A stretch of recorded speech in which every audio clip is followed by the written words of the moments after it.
So I have the distinct pleasure of introducing Susana Ruiz. Sorry to give all those plugs, Susana, but because she's amazing, and we're saving the best for last here. I guess that's hard to say. I shouldn't say that. Everyone is so incredible, and I'm so impressed that every year 10 awardees, and there's never a duplication, and it's just so impressive. So Susana is a Santa Cruz resident. She is a faculty in the Department of Film and Digital Media, and let me tell you just a little bit about what she's doing and why I nominated her. So very broadly speaking, really need these. Broadly speaking, she's applying technologies and digital media in the most contemporary and novel ways that will really allow communities to share our histories, cultures, and other stories, and art using more immersive and impactful experiences. So Susana is also one of 3 founding partners of the multiple award-winning Take Action Games artist studio, TAG, T-A-G. This artist studio has a portfolio traversing games, art, justice activism, and storytelling. So her collaborative work at UCSC and TAG has generated multiple accolades and contributed to multiple global human rights movements. So I think that's something that's, yes. And I think that's something that's really special, and on top of the creative value that her innovative work can inspire, I think, Susana's motivations to contribute to paving the way for creative multimedia and uplifting social justice is just incredibly admirable and inspiring. So in line with the Santa Cruz Works mission, and as a former board member officially, I guess, I've always tried to nominate someone who not only represents greatness in tech and just maybe happens to be part of the Santa Cruz community. I've really tried to find someone who, contributes their greatness in tech to our community. And Susana fully embodies that. As an example, her installation at the MA, downtown, the Museum of Art and History, her installation called The Last Chinatown.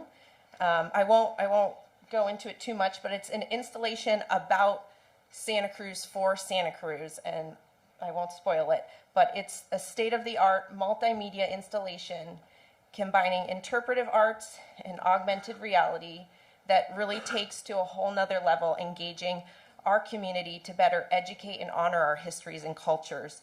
So thank you, Susana, for sharing your passion and expertise for our community, in support of our community, and congratulations. You really deserve this.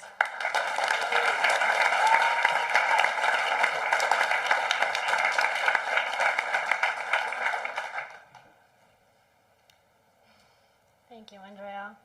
So I'm an artist, but my discipline is not performance, so I'm incredibly nervous.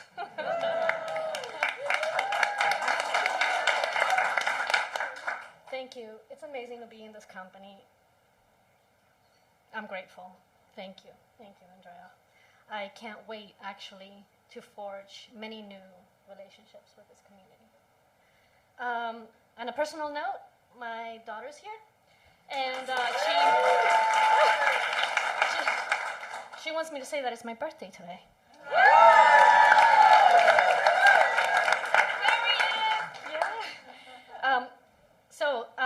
When I told her, I have 2 kids, an undergrad in college, and a 5th grader right here, Westlake 5th grader. Woohoo! When I shared with her the fact that I was a Titan of Tech, and after I explained to her what Titan meant, she laughed. To her, the title contradicts what she sees all the time. My constant frustrations with technology. Okay? So the image of me as a Titan to her is quite amusing, a Titan of Tech, and I have to say, to me too. As an artist and faculty, I'm an artist, I'm a game designer, I'm a storyteller, and I'm faculty, of course, at the Department of Film and Digital Media. And I'm constantly drawn, as an artist and faculty, I'm constantly drawn to emerging creative technologies that have storytelling potential. Games, virtual reality, augmented reality, and so on. My default status is one of fascination. I'm one of those folks, usually against my better judgment, who is immediately fascinated by new technology, and I immediately imagine artworks, speculative worlds, and experiences that these tools might facilitate. An important note here is most of my work, currently all of my work, is collaborative. So when I say my work or when I say I, really it's we. I work collaboratively. Much of my work merges from the unlikely synthesis of game design and documentary filmmaking. I've told stories about abortion using virtual reality, stories about genocide and about life in prison using games, stories about sexual harassment and sexual violence using apps, and stories about the climate crisis using augmented reality.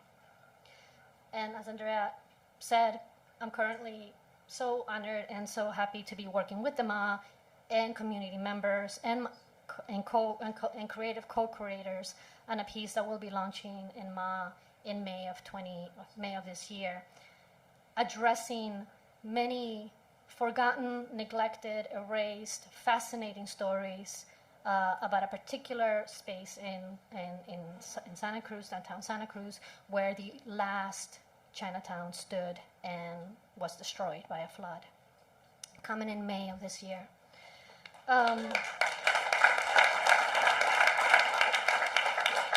I've written about anti-oppression, which is a framework used in social work and in community organizing as urgently needed in game development.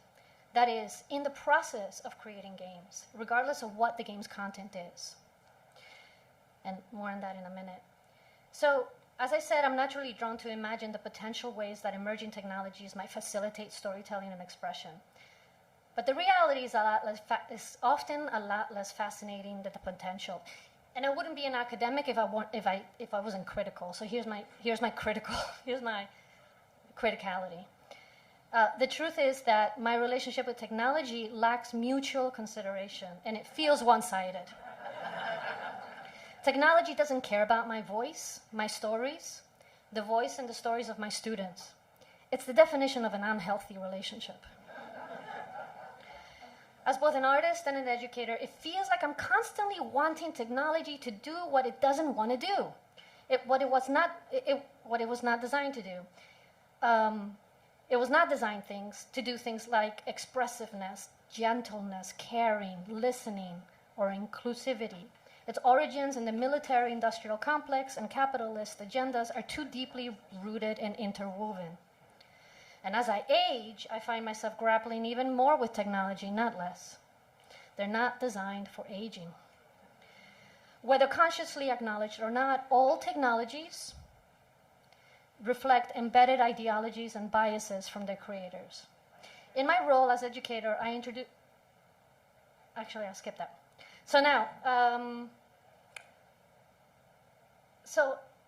a note that now with AI becoming increasingly integral to all of our lives, my worries grow exponentially.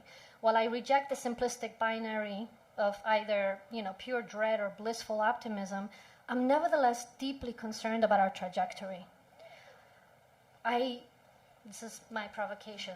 I want technologies that are more caring, gentler, less unscrupulously profit-driven, more expressive, more inclusive, easier to use, and cheaper. I forgot another key word, more sustainable. Achieving this requires a fundamental shift in the cultures surrounding technology development. How this transformation occurs is a provocation I leave for all of us.